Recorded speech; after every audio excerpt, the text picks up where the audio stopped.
Hello guys, in this video I will show you how to stop WhatsApp from saving photos to gallery. It's very easy, watch full video so you don't miss out any important step.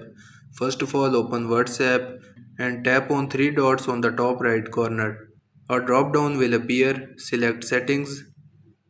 In the settings you will see chats option, tap on it and under chat settings you will see media visibility option. Toggle off media visibility and now newly downloaded media will not be shown in your device gallery. To completely turn off auto download you have to do one more setting. So go back, then you will see storage and data option, tap on it, then you will see media auto download section. Here first option is to select what you want to download when using mobile data.